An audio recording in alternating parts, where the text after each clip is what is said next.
Hi guys, good evening. Happy Sunday to you all, and welcome back once again to the EdWord. I'm your host, Eddie, and in today's video, I'll be discussing what I thought of the latest and oh so great episode of The Walking Dead, Dead City. The newest episode dropped today on AMC and AMC Plus. I just got done watching it, super enjoyed it. Before I get into all of that, of course, please be warned, this is a spoiler-filled review, so if you're not caught up on The Walking Dead, Dead City by the latest episode, which is episode 6 of season 2, you don't want to keep watching or listening, as I will be discussing spoilers, plot details, character stuff, all that jazz.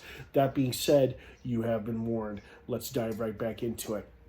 First and foremost, awesome, scary-ass looking gnarly bear. Was it a walker bear or just a bear with one bad eye? Because it was a little hard to tell.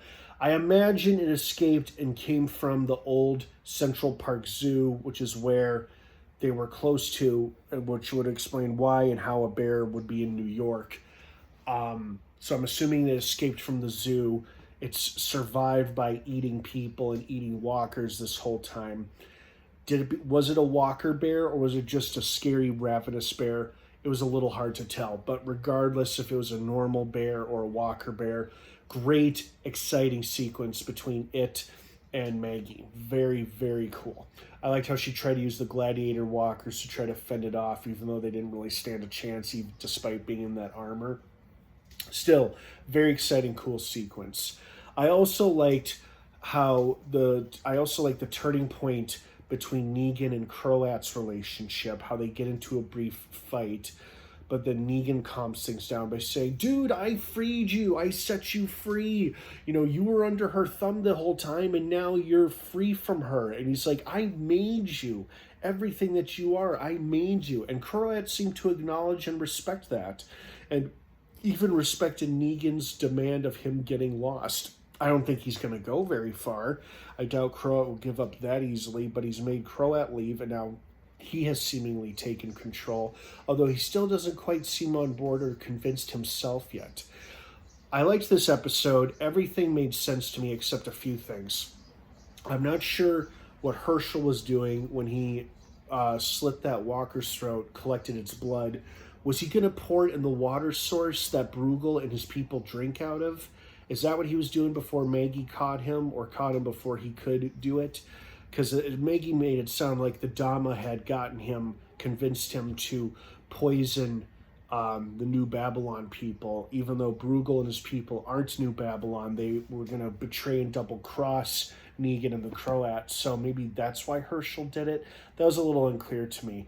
The other thing that didn't make a whole lot of sense to me was, why would Negan turn away his wife and son after pining for them, wanting to see them after all this time, knowing that they were indirectly hostages of the Dama and the Croat this whole time? Why turn them away now? They're literally right there. They got off the boat safe and sound, and then Negan tells his people to put them back on the boat and turn them around and take them back to Tennessee where they came from. So I don't understand it at all. Like, is he trying to spare them from being caught in the crossfire when the ambush or the attack by the Bruegel and his people is carried out by Negan and the Croats people? Is that what he's trying to do? Spare his family from the bloodshed? I don't know. It's a little unclear to me. I also liked how she very well had no reason to, in fact, could have kept this to herself, but I did like the fact that Maggie seemingly acknowledged this quid pro quo situation where Negan was telling her, no, Herschel's not here, the Dama is dead, Herschel's not here, but I know where you can find him. And she didn't have to tell him this at all, but she basically flat out warned him or gave him a heads up that the Bruegel was going to double cross and betray him, and his people were coming for the methane. Again, did not have to, but this just adds to the complexity of their relationship, about how they're not exactly friends and they're not exactly enemies, but they do find themselves on opposing sides for the time being. I think Maggie just wants to get back home with Herschel, but she can't quite yet because first she's got to find him. I think she could care less about the methane and who controls New York and all this shit now that the Dama is dead. It was quite the shock to see Navarez again, even though she was a walker. But I guess Bruegel was able to squeeze some information out of her before she succumbed to her injuries and her wounds and became a walker. So he knows what he knows about the New Babylon mission now. And whether or not he's recruited Armstrong to his cause or to his side remains to be seen. We'll see if Armstrong will join up with his ranks in the next episode or not. So who knows? We only have 2 episodes left this season. So it feels like things are really building towards a big climactic showdown between Bruegel and his force and Negan and the Croats force. I call them the Croats army because Negan isn't quite sold or on board yet. And he seems to be acting as the reluctant leader or soldier and not quite the tyrant that the Dama and the Croat wanted him to be way back in season 1. Now that the Dama's dead, the Croat's been banished. So we'll see what happens. But this was a very entertaining, if not sometimes confusing episode of Dead City, and I thoroughly enjoyed it. Great performances by all, as always.